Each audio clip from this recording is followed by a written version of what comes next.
Nomor satu, Anda diminta untuk menerapkan strategi pembelajaran diferensiasi dalam penilaian akhir semester. Bagaimana Anda akan menilai siswa dengan berbagai tingkat kemampuan tanpa mengurangi standar akademis? A. Membuat soal ujian dengan tingkat kesulitan yang sama untuk semua siswa dan menilai berdasarkan hasil yang diperoleh.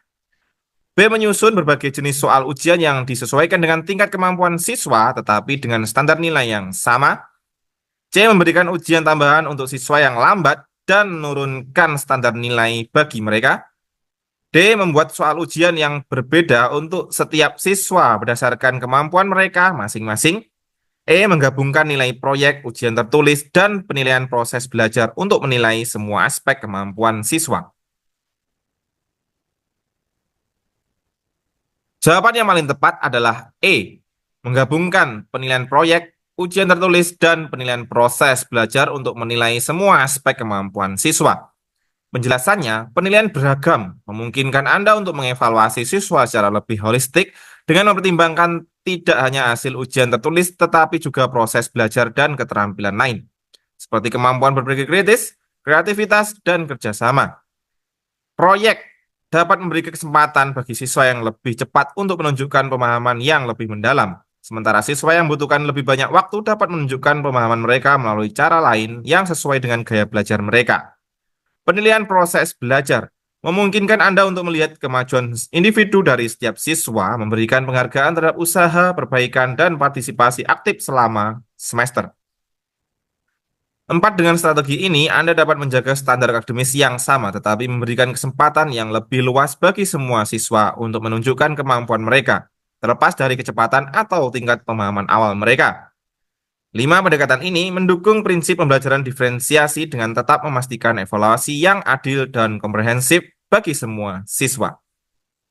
Jadi kunci jawaban nomor 1 adalah E. Menggabungkan penilaian proyek, ujian tertulis, dan penilaian proses belajar untuk menilai semua aspek kemampuan siswa.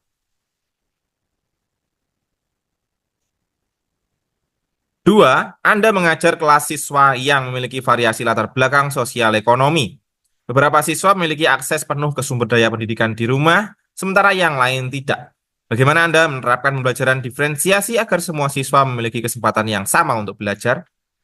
A. Memberikan tugas yang lebih sulit kepada siswa yang memiliki akses ke sumber daya lebih banyak. B. Membuat materi yang bisa diakses baik di sekolah maupun di rumah, serta memberikan dukungan ekstra di kelas bagi yang membutuhkan. C. Menyediakan semua sumber daya secara online dan meminta siswa untuk mengaksesnya di rumah. D. Mengabaikan perbedaan ini dan mengajar semua siswa dengan cara yang sama. E. Membatasi penggunaan sumber daya bagi siswa yang lebih mampu agar lebih adil bagi semua.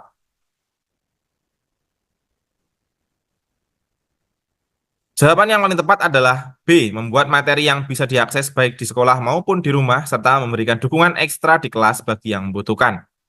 Penjelasannya, pembelajaran diferensiasi dalam konteks variasi latar belakang sosial ekonomi harus memastikan bahwa semua siswa memiliki akses yang sama terhadap materi pelajaran baik di dalam maupun di luar kelas. 2. Dengan menyediakan materi yang bisa diakses di sekolah, siswa yang tidak memiliki sumber daya di rumah tetap dapat belajar dengan efisien, efektif. Sementara itu, dukungan ekstra di kelas bagi siswa yang memerlukan bimbingan memastikan mereka tetap mendapat perhatian yang cukup tanpa merasa tertinggal. 3 pendekatan ini tidak hanya menciptakan kesetaraan akses terhadap materi, tetapi juga mendorong siswa yang memiliki akses lebih banyak untuk tetap bertanggung jawab atas pembelajaran mereka sendiri tanpa mengorbankan siswa lain. 4. Ini memungkinkan semua siswa untuk berpartisipasi secara aktif dan memperoleh pengalaman belajar setara meskipun ada beberapa dalam sumber daya yang tidak tersedia di rumah. Jadi jawaban nomor 2 adalah B. Membuat materi yang bisa diakses baik di sekolah maupun di rumah, serta memberikan dukungan ekstra di kelas bagi yang membutuhkan.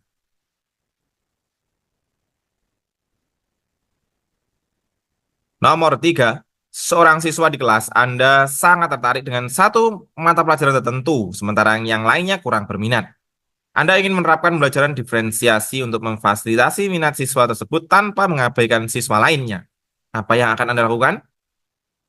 A. Memberikan proyek individu kepada siswa tersebut yang lebih mendalam di bidang yang ia minati. B. Menyuruh siswa tersebut mengikuti pelajaran yang sama dengan yang lain dan menunggu giliran pelajaran favoritnya. C. Mengubah seluruh kurikulum agar lebih fokus pada mata pelajaran yang diminati siswa. D. Mengabaikan minat khusus siswa tersebut dan fokus pada kurikulum yang ditetapkan. E. Meminta siswa tersebut membantu Anda mengajar teman-temannya dalam bidang yang diminati. Jawaban yang tepat adalah A. Memberikan proyek individu kepada siswa tersebut yang lebih mendalam di bidang yang ia minati. Penjelasannya, dengan memberikan proyek individu, Anda memungkinkan siswa yang tertarik untuk mengeksplorasi minatnya lebih dalam tanpa mengganggu alur pembelajaran siswa lainnya. Proyek ini dapat disesuaikan dengan kebutuhan dan tingkat kemampuan siswa, sehingga mereka dapat belajar dengan cara yang lebih relevan dan menarik bagi mereka. Dua, pendekatan ini juga memberikan kesempatan kepada siswa yang kurang berminat untuk melihat bagaimana topik yang diminati dapat berhubungan dengan pembelajaran mereka.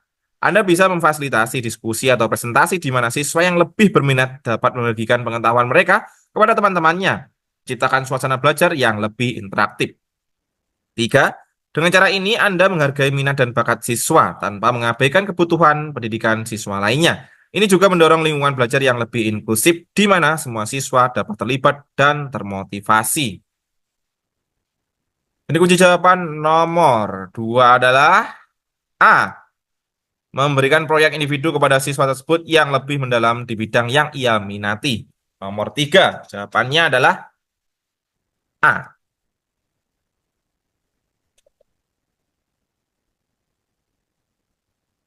Nomor 4, beberapa siswa di kelas Anda memerlukan dukungan lebih dalam memahami konsep-konsep dasar pelajaran, sementara yang lain sudah siap untuk tantangan yang lebih tinggi.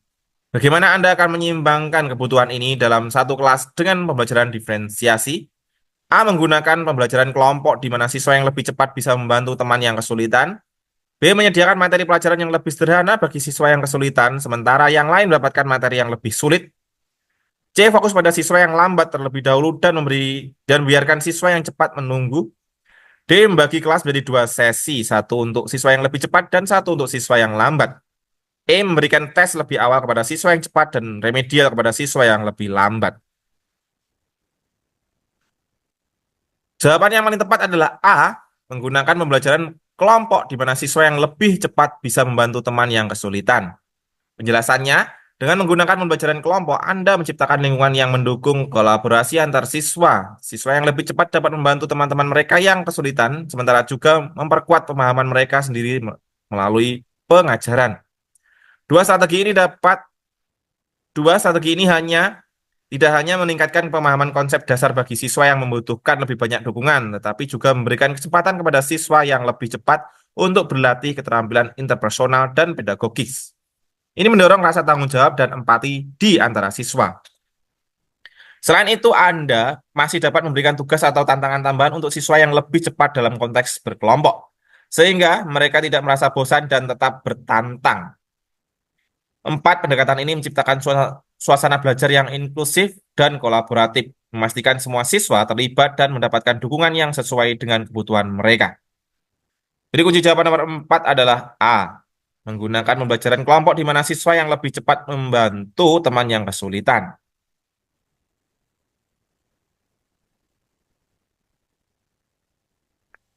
Nomor 5, dalam satu sesi diskusi kelompok, Anda memperhatikan bahwa beberapa siswa sangat dominan dan selalu menjadi pusat perhatian, sementara yang lain enggan berbicara. Bagaimana Anda akan menggunakan prinsip diferensiasi untuk memastikan semua siswa terlibat dalam diskusi? A. Memberikan kesempatan berbicara secara bergantian sehingga setiap siswa mendapat waktu untuk berbicara. B. Membiarkan siswa yang dominan untuk memimpin diskusi karena mereka lebih percaya diri. C. Menyusun aturan diskusi yang lebih ketat dan memberikan poin tambahan bagi siswa yang lebih sering berbicara. D. Menggabungkan siswa yang lebih pendiam ke dalam kelompok yang lebih kecil agar mereka merasa lebih nyaman berbicara. E. Mengurangi waktu diskusi untuk mencegah siswa dominan menguasai percakapan.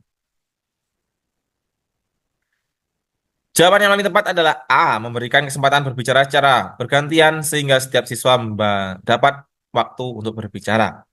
Penjelasannya, dengan memberikan kesempatan berbicara secara bergantian, Anda menciptakan struktur yang jelas dalam diskusi. Setiap siswa memiliki waktu yang sama untuk menyampaikan pendapat dan ide mereka, sehingga mendorong partisipasi dari semua anggota kelompok.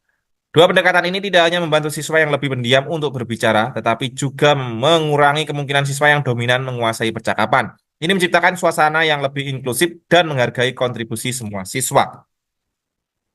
3, selain itu, Anda dapat memperkenalkan teknik diskusi lainnya seperti think, pair, share.